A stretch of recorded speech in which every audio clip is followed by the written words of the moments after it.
2026 ఉగాది పండుగ మార్చ్ 19న గురువారం జరుపుకోనున్నారు. చైత్ర శుక్ల పాడ్యమి తిథినే తెలుగు నూతన సంవత్సరం ప్రారంభమవుతుంది.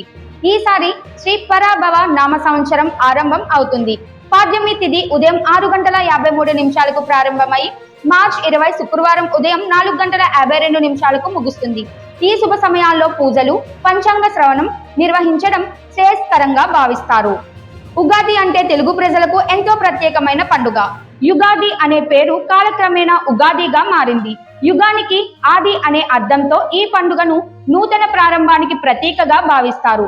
సృష్టి ఆరంభమైన రోజు ఇదే అని పెద్దలు చెబుతుంటారు. అందుకే ఈ రోజును శుభారంభాలకు అత్యంత మంగళకరంగా పరిగణిస్తారు. ఉగాది రోజున బ్రహ్మ ముహూర్తంలో నిద్రలేచి స్నానం చేసి కొత్త బట్టలు ధరించి ఇళ్లలో పూజలు నిర్వహిస్తారు. అనంతరం ఆలయాలకు వెళ్లి దైవ దర్శనం చేసుకుంటారు. ఈ రోజు పంచాంగ శ్రవణం ముఖ్యమైన ఆచారం. కొత్త సంవత్సరంలో రాసుల ప్రకారం ఫలితాలు, ఆదాయ వ్యయాలు, గ్రహస్థితులు ఎలా ఉంటాయో పండితులు వివరంగా చెబుతారు.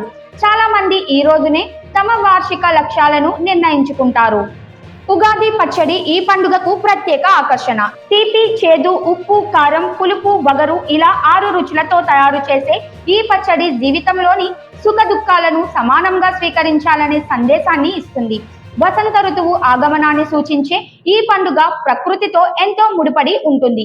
వాతావరణ మార్పుల సమయంలో ఆరోగ్యాన్ని కాపాడడంలో ఉగాది పచ్చడి ఉపయోగపడుతుందని కూడా చెబుతారు. తెలుగు సంస్కృతిలో ఉగాది ఒక ఆధ్యాత్మిక, సాంస్కృతిక, ఆరోగ్యపరమైన ప్రాధాన్యం కలిగిన పండుగ.